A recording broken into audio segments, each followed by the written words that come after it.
శాంతి. ETV life వారు సమర్పించు మానస కార్యక్రమానికి మీకందరికీ స్వాగతం. సముద్రం ఒడ్డున కూర్చుంటే ఎంత ఆహ్లాదంగా అనిపిస్తుంది.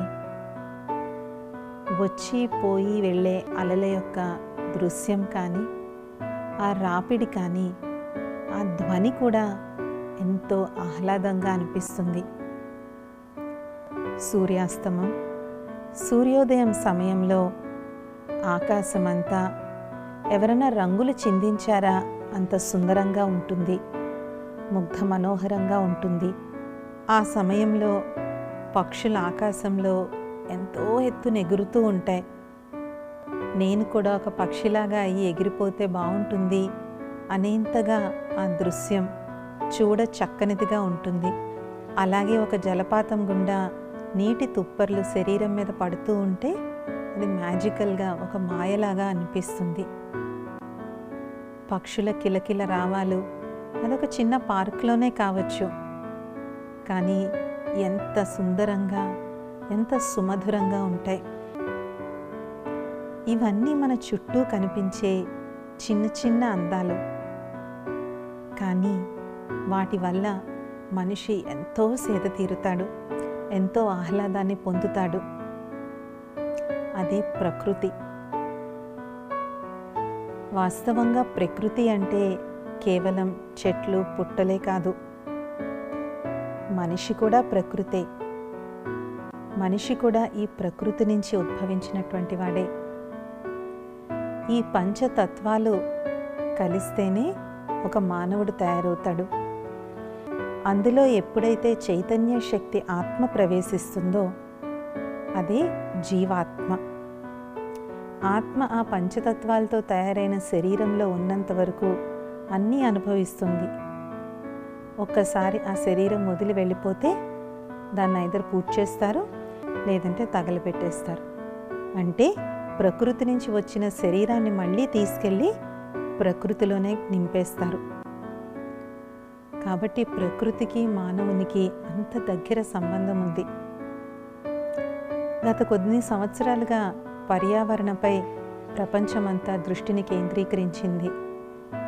వరల్డ్ ఎర్త్ డే అని, వరల్డ్ ఎన్విరాన్మెంటల్ డే అని, నేచర్ ప్రిజర్వేషన్ డే అని, ఈ విధంగా రకరకాల సందర్భాలలో ప్రకృతి, దాన్ని పరిరక్షించడం గురించి కేంద్ర రాష్ట్ర ప్రభుత్వాలన్నీ కూడా ఎన్నో కార్యక్రమాలను చేపడుతూ ఉన్నాయి.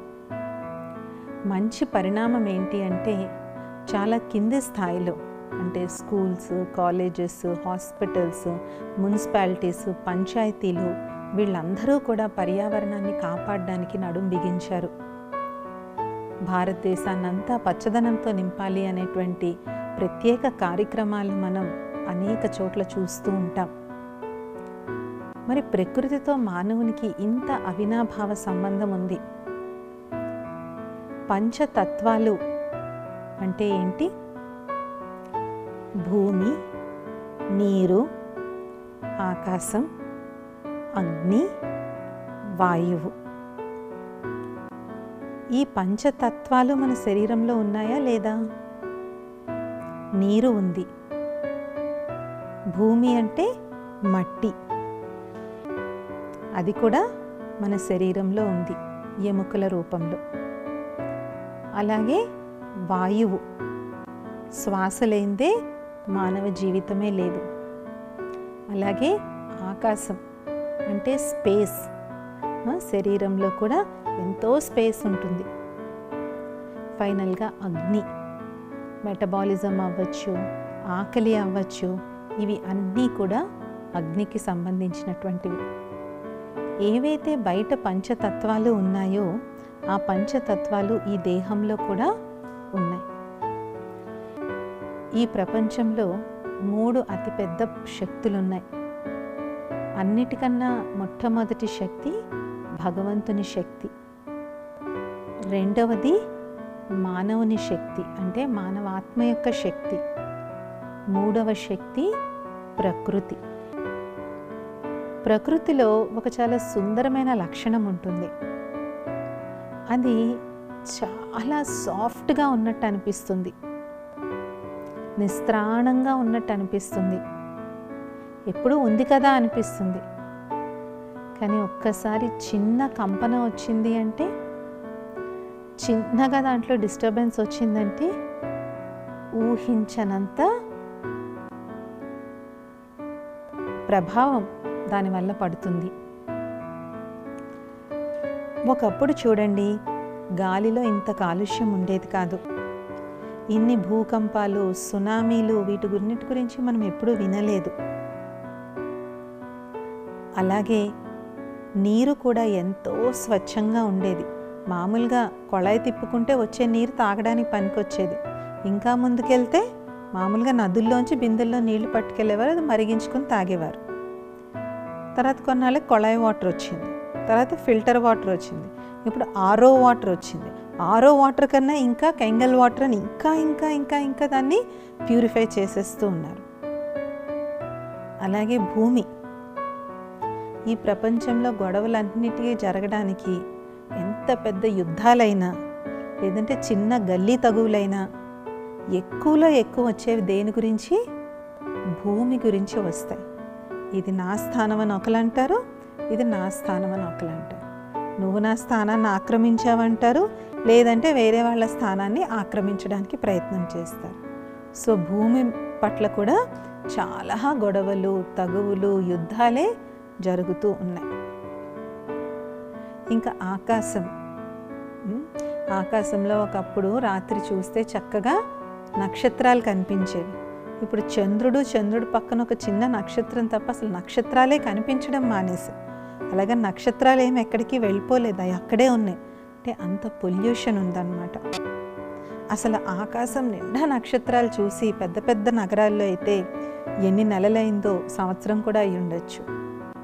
సో ఆకాశంలో నక్షత్రాలు అయితే ఎక్కడికి పోవు. అలాగే అగ్ని, ప్రతి సంవత్సరం అంటున్నారు ఈ సంవత్సరం ద హాటెస్ట్ అని. అంటే ప్రతి సంవత్సరము ఉష్ణోగ్రతలు పెరుగుతూనే ఉన్నాయి. అందుకే అంటార్క్టిక్లో ఉన్నటువంటి మంచు కూడా కరిగిపోతూ ఉంది అని చెప్పి ప్రతి సంవత్సరం దాని ఫొటోస్ రిలీజ్ చేస్తూ ఉంటారు. ఇంత మంచు కిందటి సంవత్సరం ఉంది, ఇప్పుడు ఇంత మంచు ఉంది, హిమాలయాల్లో కూడా మంచు కరిగిపోతుందని వాటి ఫొటోస్ కూడా మనకి వస్తూ ఉంటాయి. సో ఈ విధంగా ఈ పంచతత్వాల్లో కూడా కలుషితం అనేటువంటిది తెలియకుండా చొచ్చుకుపోయింది. మరి ఎందుకు చొచ్చుకుపోయింది కలుషితం అనేటువంటిది? వాస్తవంగా మానవునికి ప్రకృతికి చాలా దగ్గర సంబంధం ఉంది. ఇప్పుడు నేను చెప్పబోయే దాని గురించి ఒక్కసారి ఆలోచించండి. ఎంతెంతైతే మానవునిలో నైతిక విలువలు తగ్గిపోతూ వస్తాయో అంతంతగా ప్రకృతిని కూడా మనం కలుషితం చేస్తూ వస్తున్నాం.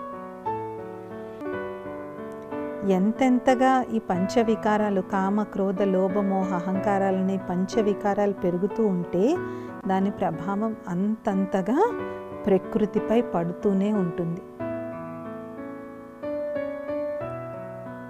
కాబట్టి ఎంతైతే మానవుడులో కిందకి పడిపోతూ ఉంటామో ప్రకృతి కూడా అంతంతగా కిందకి పడిపోతూ ఉంటుంది. కానీ మానవుడు కావాలి అనుకుంటే మళ్ళీ మీదకి వెళ్ళొచ్చు, మళ్ళీ మారల్ వాల్యూస్ని, మళ్ళీ నైతిక విలువల్ని ఇంప్రూవ్ చేసుకోవచ్చు. కానీ వాతావరణంలో వచ్చేటువంటి మార్పుని అంత ఈజీగా మనం రివర్స్ చేయొచ్చు, కానీ చాలా చాలా కష్టం. ఒక్కొక్కసారి అది అసాధ్యంగా కూడా అయిపోతుంది. కాబట్టి పంచతత్వాలు ప్రదూషణమైన కారణంగానే ఆరోగ్యాలు కూడా చాలా ఈజీగా దెబ్బతింటున్నాయి. ఒకప్పుడు 80-90 ఏళ్ళు వచ్చినా కూడా ఒక్క మాత్ర వేసుకోకుండా బతికిన నానమ్మలు, అమ్మమ్మల గురించి మనం చదువుతూ ఉంటాం, లేదంటే మన కుటుంబాల్లో కూడా చూస్తూ ఉంటాం. 70 ఏళ్ళకు కూడా ఇంకా సూదుల దారం ఎక్కించగలిగినటువంటి వారు. కానీ ఇప్పుడు ఆరోగ్యం తాలూకు లెవెల్ ఏమవుతుంది? తగ్గిపోతూ వస్తుంది. 12-13 ఏళ్లకే ఒబేసిటీ వస్తుంది. జువెనైల్ డయాబెటీస్ అంటే బాల్యంలో వచ్చేటువంటి టైప్ 1 డయాబెటీస్ కూడా పెరుగుతూ ఉంది. ఎందుకు? ఈ పంచతత్వాలే ఎప్పుడైతే కలుషితమవుతాయో దాని నుంచి తయారయ్యేటువంటి ఈ శరీరం కూడా కలుషితం అవుతూ వస్తుంది. ఒకప్పుడు ఐరన్ కాల్షియం టాబ్లెట్స్ అసలు వేసుకోవాల్సిన అవసరం వచ్చేది కాదు. కానీ ఇప్పుడు 25 years దాటాయి అంటే ప్రతి ఒక్కళ్ళు ఐరన్ అండ్ కాల్షియం టాబ్లెట్స్ వేసుకుంటున్నారు. వేసుకోకపోతే నీరసం, అనీమియా, ఓపిక ఉండదు, శక్తి ఉండదు. ఈవినింగ్ అయ్యేసరికి శరీరంలోని ఎనర్జీ అంతా ఎవరో డ్రైన్ చేసేసినట్టుగా మనకి అనిపిస్తుంది. కాబట్టి ప్రకృతిని కాపాడుకోవడం కేవలం సౌందర్యం గురించో అందం గురించో కాదు. దాన్ని మనం ఎంత కాపాడుకుంటే అంతంతగా మానవుని జీవితం కూడా బాగుంటుంది. స్వచ్ఛమైన గాలి పీలవకుండా మనం అసలు ఉండలేం. అంతరిక్షంలోకి వెళ్ళే వ్యోమగాములకు కూడా ఆక్సిజన్ మాస్క్ పెడతారు. సో ఎక్కడికి వెళ్ళినా కూడా ఒక హ్యూమన్ బీయింగ్కి ఆక్సిజన్ లేకుండా ఉండలేరు. కానీ ఇప్పుడు వస్తున్నటువంటి పొల్యూషన్ కారణంగా మనం పీల్చేటువంటి గాలిలో చాలా చాలా కలుషితం అనేటువంటిది ఎక్కువైపోయింది, కాలుష్యం ఎక్కువైపోయింది. దాని మూలాన లంగ్స్ కూడా వీక్ అయిపోతూ ఉన్నాయి. అందుకనే ఈ మధ్య కాలంలో ఎక్కువగా ప్రపంచవ్యాప్తంగా భయపెట్టినటువంటి రోగాలన్నీ కూడా ఊపిరితిత్తులకు సంబంధించినవే వచ్చాయి. స్వైన్ ఫ్లూ అవ్వచ్చు, సార్స్ అవ్వచ్చు, లేదంటే కరోనా వైరస్ అవ్వచ్చు. ఇవన్నీ అన్నిటికన్నా ఎక్కువ లంగ్స్నే ఎందుకు ఎఫెక్ట్ చేస్తున్నాయి? ఎందుకంటే అవి నిత్యం వాతావరణంలో ఉన్న కాలుష్యాన్ని అంతా ఫిల్టర్ చేస్తున్నాయి. పడుకున్నప్పుడుతో సహా, బ్రెయిన్ కన్నా పడుకున్నప్పుడు రెస్ట్ ఉంటుంది, కానీ లంగ్స్కి, హార్ట్కి పడుకున్నప్పుడు కూడా రెస్ట్ ఉండదు.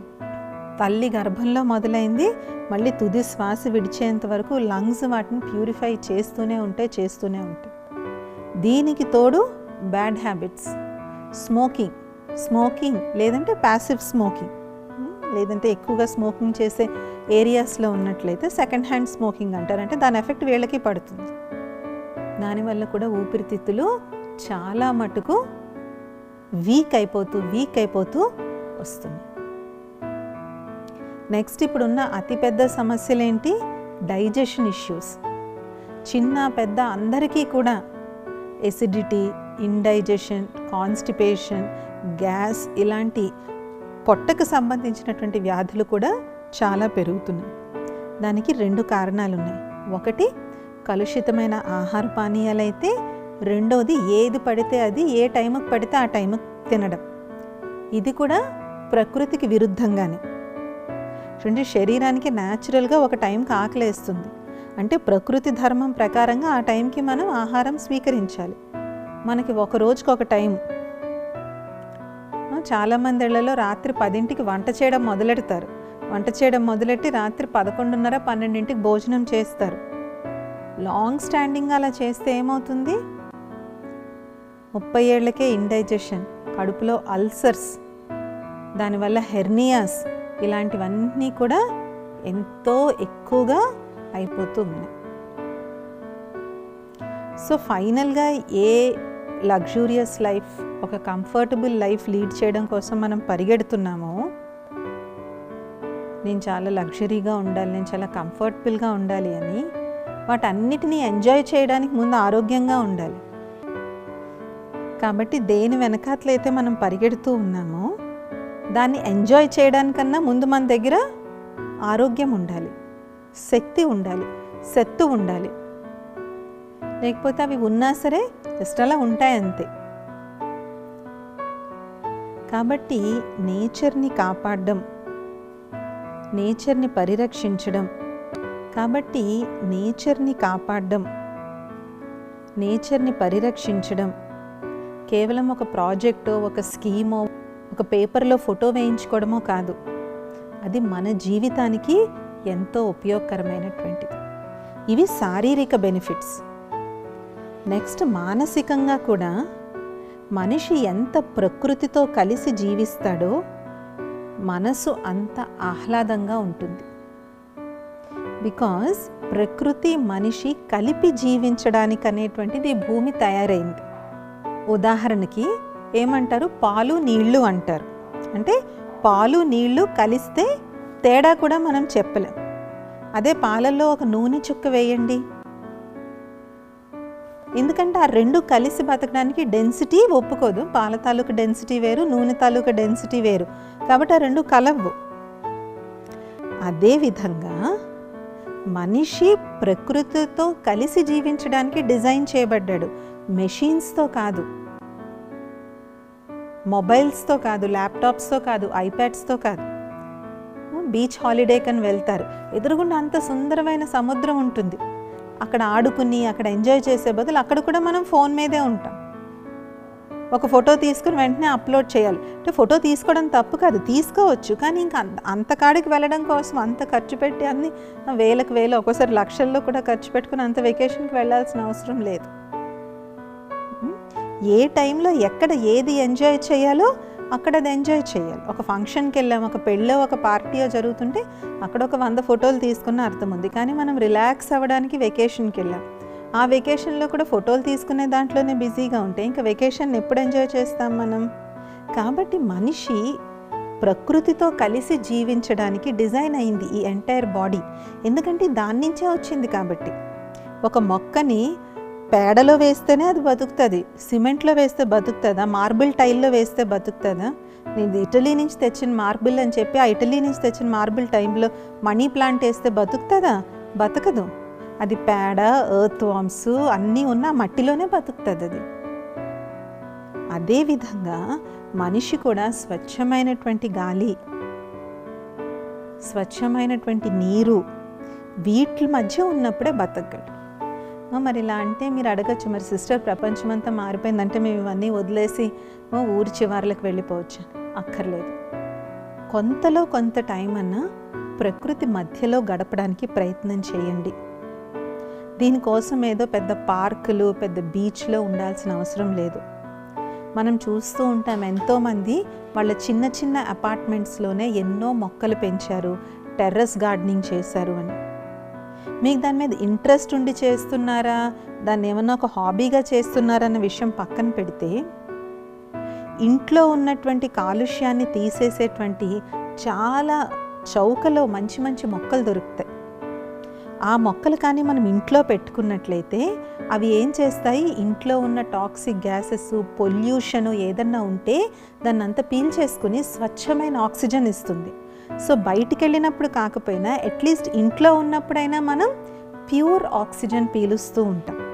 ఎప్పుడైతే మనం అలాంటి ప్యూర్ ఆక్సిజన్ మనం పీలుస్తామో అట్లీస్ట్ మనం ఇంట్లో ఉన్న సమయంలోనే మన లంగ్స్కి మనం గుడ్ క్వాలిటీ ఆక్సిజన్ ఇస్తున్నాం.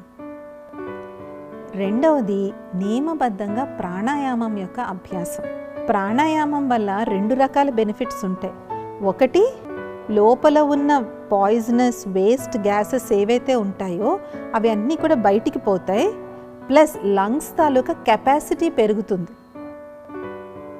అంటే మనం ఒక ఇన్హలేషన్లో ఎంత ఆక్సిజన్ మనం అబ్జార్బ్ చేసుకుంటామో శరీరంలో ఆ శాతం పెరుగుతుంది. లంగ్స్ హెల్తీగా తయారవుతాయి, స్ట్రాంగ్గా తయారవుతాయి.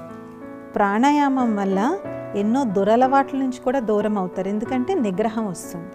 సో ఈ విధమైనటువంటి మార్పుల్ని కానీ చేసుకున్నట్లయితే మనం కొద్దిలో కాకపోతే కొద్దిలో అయినా సరే ఊపిరితిత్తుల్ని మనం కాపాడుకుంటాం. అలాగే వాటర్ ఎలిమెంట్ కూడా లేనిదే మనం జీవించలేం.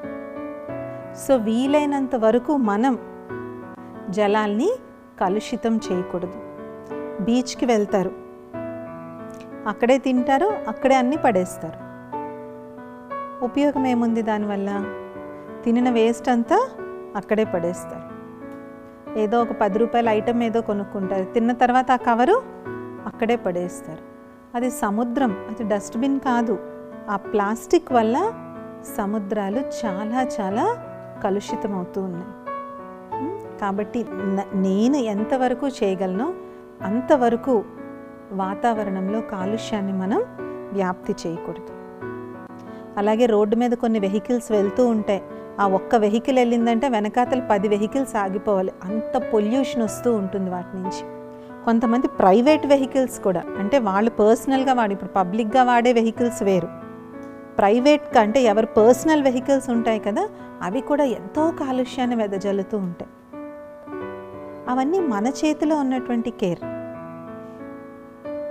ఎందుకంటే ఆధునిక లైఫ్ స్టైల్ పెద్ద పెద్ద మహానగరాల్లో ఉంటే వెహికల్ లేకుండా ఉండలేం. అలాగని అందరూ వెహికల్స్ వదిలేసేసి అందరూ సైకిల్ తీసుకునే వెళ్ళండి అంటే దానికి చాలా పాలసీ లెవెల్లో చాలా చేంజెస్ రావాలి. బట్ అట్లీస్ట్ మనకున్న వెహికల్స్నన్నా మనం పొల్యూషన్ ఫ్రీ వాడుకుంటే ఎంత తక్కువ వీలైతే అంత తక్కువ మనము ఎయిర్ పొల్యూషన్ మనం నియంత్రించగలుగుతాం. అలాగే భూమి లేకుండా అసలు భూమాతే లేకపోతే ఎక్కడ ఉంటాం మనం? ఇంకో ప్లానెట్లోకి వెళ్ళైతే మనం ఉండలేం కదా. వెళ్ళిపోను ఇంకో ప్లానెట్లో నిజంగా లైఫ్ ఉన్న ఈ ఫామ్లో అయితే వెళ్ళి అక్కడ ఉండలేము. ఎందుకంటే ఈ భూమి మీద ఉండడానికి ఈ హ్యూమన్ బాడీ తయారైంది. వేరే ఇంకో ప్లానెట్లోకి వెళ్ళి ఉండాలంటే అక్కడ బాడీ మళ్ళీ వేరుగా మార్చుకోవాలి. కాబట్టి ఈ విధంగా మనం పంచతత్వాలని ఏ విధంగా నేను వాటిలో కాలుష్యం అనేటువంటిది వెయ్యకూడదు అని ఆలోచించుకున్నప్పుడు దాని రిటర్న్ తప్పకుండా మనకి దొరుకుతుంది. అలాగే రోజులో కొద్ది సమయం అన్నా కొంచెం ప్రకృతి మధ్యలో గడపండి. మీకు దగ్గరలో ఏమన్నా మొక్కలు నాటే ప్రోగ్రామ్స్ లేదంటే ఎన్విరాన్మెంట్ కన్జర్వేషన్ ప్రోగ్రామ్స్ ఉంటే మీరు ఎంత చేయగలిగితే అంత దాంట్లో మీరు పాల్గొనండి. అందుకనే బ్రహ్మకుమారీస్ వారు ఈ ఆజాదీ కా అమృత్ మహోత్సవ్ 75 సంవత్సరాల ఈ యొక్క భారత స్వాతంత్రాన్ని పురస్కరించుకుని కల్పతరు అనొక చాలా అద్భుతమైనటువంటి కార్యక్రమాన్ని చేస్తూ ఉన్నారు. దానివల్ల 40 లక్షల మొక్కలు నాటాలి అనేది దాని ఉద్దేశం. కానీ ఇప్పటికే ఆ 40 లక్షలు ఎప్పుడో క్రాస్ అయిపోయింది. మానస కార్యక్రమంలో ఇంకా అనేక విషయాలను రాబోయే ఎపిసోడ్స్లో తెలుసుకుందాం. ఓం శాంతి.